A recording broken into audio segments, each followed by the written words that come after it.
de São Sebastião a Santa Luzia, mártires que viraram santos.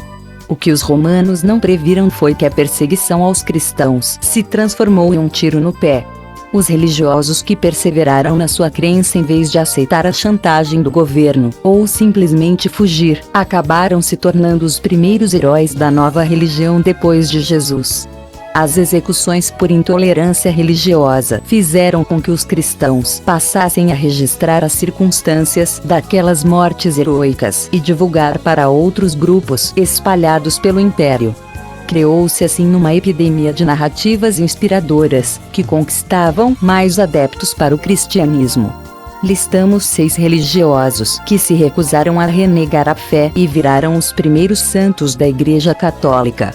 Inácio de Antioquia. A comunidade cristã de Antioquia data dos tempos dos apóstolos e é reconhecida como um dos grandes centros do cristianismo primitivo. Foi lá que, pela primeira vez, os então chamados nazarenos, vistos como uma seita derivada do judaísmo, foram enfim denominados cristãos.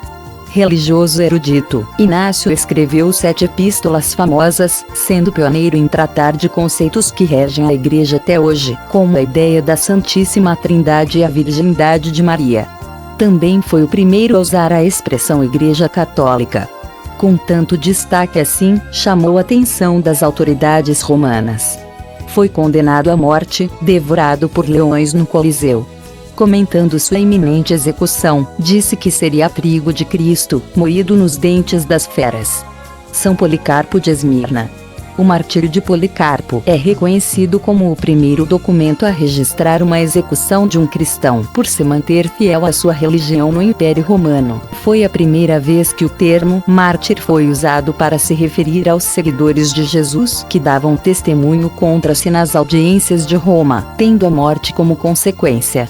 Considerado um dos registros mais importantes do segundo século DC, a obra é evidência-chave para compreender como teve início uma mentalidade cristã sobre a importância dos relatos de martírio para o fortalecimento da cristandade.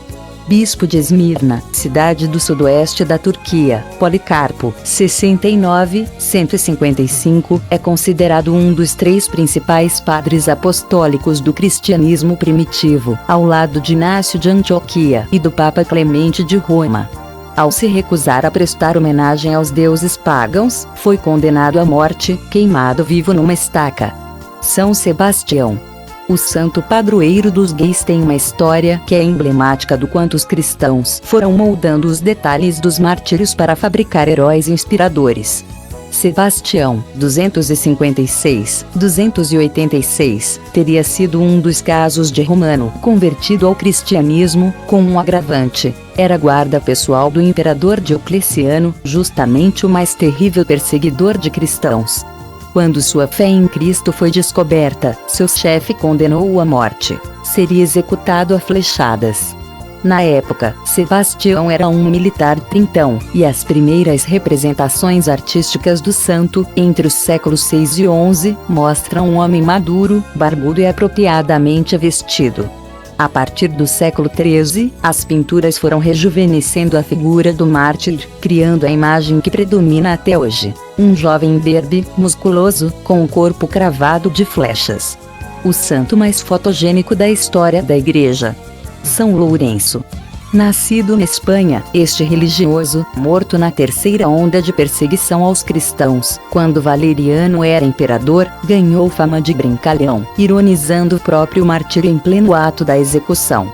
Lourenço de Huesca, 225-258, foi um diácono, clérigo que tinha a responsabilidade de cuidar dos bens da igreja e de distribuir esmola aos pobres.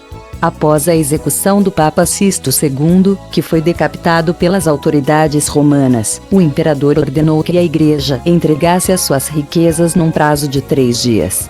Desafiando a ordem, Lourenço levou ao imperador um grupo de miseráveis, cujas vidas dependiam do amparo dos religiosos. Estas são as riquezas da igreja. Frase rendeu-lhe a condenação à morte, um dos poucos episódios em que o humor se mistura à tragédia. Segundo a tradição cristã, Lourenço foi executado numa grelha gigante. E, em dado momento, virou-se aos carrascos: fanfarrão, este lado do corpo já está bem assado, podem me virar agora. São Denis de Paris.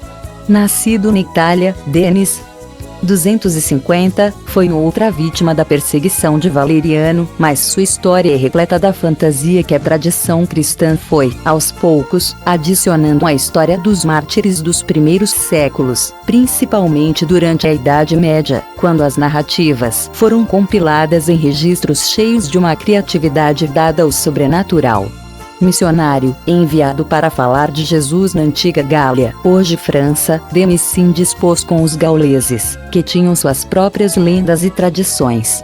Entregue às autoridades romanas, foi executado no alto de um monte que, por ser um dos locais preferidos dos romanos para massacrar cristãos na região, ficou conhecido como Colina do Mártir, ou Monte Martre, o bairro boêmio parisiense dos dias de hoje. E é aí que a fantasia entra na geografia. História da vida de um santo, de São Denis. Ao ser decapitado, o clérigo não teria morrido na hora. Seu corpo recolheu sua cabeça do chão e saiu caminhando com ela nas mãos. Santa Luzia. Esta é mais uma narrativa que se baseia em supostos acontecimentos milagrosos para reforçar a ideia de que os mártires do cristianismo primitivo seriam super-heróis da igreja, uma inspiração para atrair mais convertidos. Nascida na Sicília, Luzia, 283-304, vinha de uma família abastada, que mantinha em segredo a religião cristã para não ter problemas com as autoridades. Mas o segredo caiu por terra quando a jovem decidiu distribuir todos os seus bens aos pobres. Entregue ao imperador Diocleciano, a moça se recusou a renegar a fé cristã, e por isso teria passado por uma série de provações, entre ser forçada a trabalhar numa casa de prostituição, ela tinha feito voto de castidade, e ser queimada viva. Segundo a lenda, as chamas não a atingiam. Como nada tinha resultado, Diocleciano mandou que arrancassem os olhos da jovem. E aí teria acontecido mais um milagre: outros olhos surgiram nas cavidades orbitais da santa. O martírio só teve um fim quando Luzia foi decapitada. Gostou deste vídeo? Então deixe o seu like e inscreva-se no nosso canal e acione o sininho para receber novos vídeos.